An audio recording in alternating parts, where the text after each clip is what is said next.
Thank you very much, Mark. Now in the Harvey Norman Lounge on Pet Corner today, we've not seen her for quite a while actually. It's dog trainer and vet nurse Kelly McFarlane. Great to have you back, Kelly. Yeah, good to be back. So we're talking about puppies and training your puppy. What age should you start training your dog? Pretty much as soon as you get them. Some people feel that when they get their puppy, they're so overwhelmed and then they start to panic and don't know really what they should be doing. But yes, from day one, start training your pup. Okay, so what should you be looking at teaching them first? Usually their name. It's definitely a helpful one to start helping them understand that they need to be looking at you. Yeah. And most common one is toilet training. Yes, well that's the one that you really want to master pretty quick, don't you? Otherwise it gets quite tiring. You hear people say that they have a naughty puppy. Is this actually true?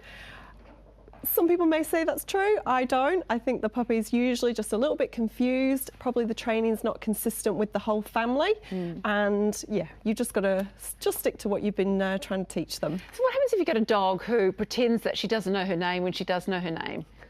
What do you do then? Because that's what my dog does, and she knows her name, but she only comes when she decides she wants to. Because she's probably learned it's only best to come to you when she knows she's going to get something. So it's not always being reinforced. She's a little tart. It's my fault.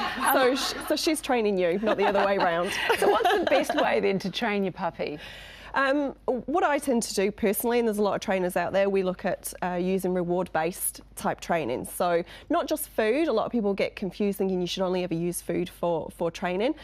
Toys is a big one, and that's definitely used in a lot of, kind of math use it to train their animals, the drug detector dogs, and also praise as well. So it really depends on what the animal really wants and what they see as the reward. And what they react to. Yeah. What should you not do then? Definitely not do when you're training your pooch. Certainly not punishment methods. That's very old school. And what we found, again, through science and all the research that's been done over many, many years, is dogs then become frightened of you. It can actually break down the relationship. Some people, again, old school methods would have used squirty bottles in the dog's face to stop them barking. Yeah. Obviously many years ago, and I hope no one does it anymore, rubbing the dog's nose and its wee. Well, that's a very common thing that you hear of which, still. we don't do that to toddlers, so why are we doing it to the dog? I'm sure some people may want to do it to their toddler, but you shouldn't. And also things like shaky bottles as well, so rattles. So yeah, anything that frightens the animal, you shouldn't be using that. We know that doesn't work for children. It also doesn't work for any form of species either. So how should you quickly train your dog for toilet training? One of the most basic things they need to know.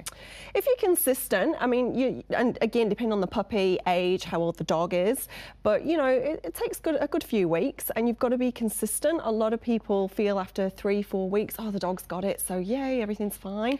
But actually, you've got to continue on with it, and that's where I tend to recommend for young puppies use crate training as well. Crate training worked well for our dog, but then she was very well toilet trained until it got cold and she didn't want to go anymore. Oh, and she started going on the beds because that was nice and warm and soft. We mastered that, thank goodness. Can children help with the training?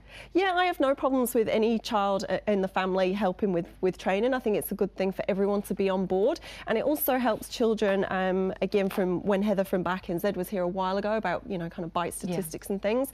So it helps the child learn to respect the animal, and they build a really good bond. What should I look for in a trainer when I'm finding someone to train my dog?